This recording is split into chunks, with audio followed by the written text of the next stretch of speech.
Como devemos encarar as situações que vivemos, ou situações como a de Paulo, que ficou preso 2 anos, por uma questão, segundo o posicionamento do governador Félix, por uma questão política. Mas é isto mesmo? Ou se trata de um plano e um propósito de Deus? Lá em Atos 24, 27, falamos: 2 anos mais tarde, Félix teve por sucessor Pórcio Festo, e querendo Félix assegurar o apoio dos judeus, manteve Paulo encarcerado. Podemos pensar que, na perspectiva de Félix, se tratava de uma questão de política, de assegurar o apoio dos judeus.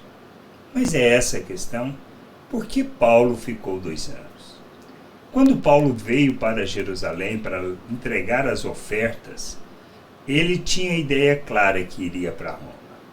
Testemunhou perante o concílio judaico.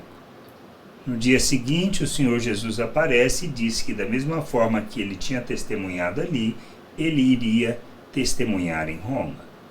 2 anos depois, ainda não tinha saído para Roma. Do que se trata essa questão? Isso que a gente precisa aprender a olhar as coisas. Se fôssemos nós em nossos dias, talvez nos frustraríamos. Será que Paulo se frustrou com tudo isso? Ou será que se manteve firme naquilo que ele entendia e compreendia o propósito de Deus? Nós não sabemos.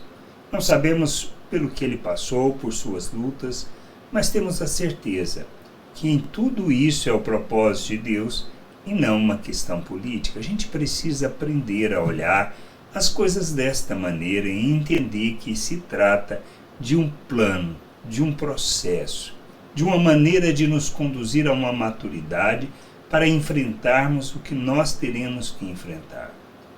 Paulo teve uma longa batalha ainda pela frente. Foi preso, foi liberto, foi preso novamente e veio a morrer por causa do Evangelho.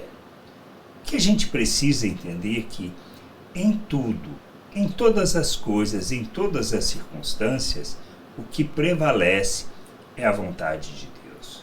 Nestes 2 anos, Paulo testemunhou, falou, conversou, trouxe entendimento.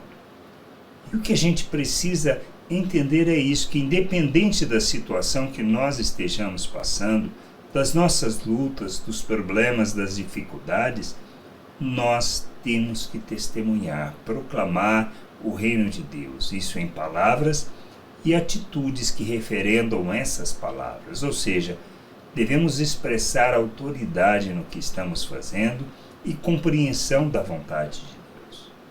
Podemos não entender ou ter bem claro o que está acontecendo, mas nós precisamos andar, mesmo não enxergando, mesmo não compreendendo nada, como quem enxerga, e fazer o que temos que fazer hoje, segundo aquilo que nós aprendemos de nosso Deus.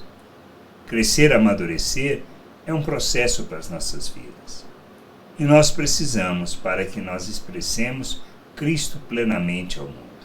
O propósito das nossas vidas é andar segundo os valores eternos do reino de Deus, prestar, vamos dizer assim, essa honra, essa glória ao Senhor. Encher a terra com conhecimento da glória do Senhor, porque nós vivemos como Cristo e fomos capacitados para isso, para vivermos como Cristo neste mundo.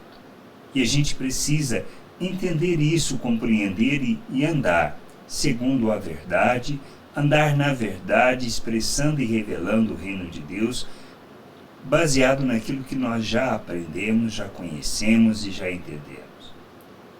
Despindo da natureza humana, nos revestindo de Cristo, caminhando para a plena estatura de Cristo, para que, como Pedro fala, não tropecemos. A gente precisa crescer, amadurecer, compreender a vontade de Deus e ser esse instrumento de justiça no mundo. Graça e paz sobre a tua vida. Amém.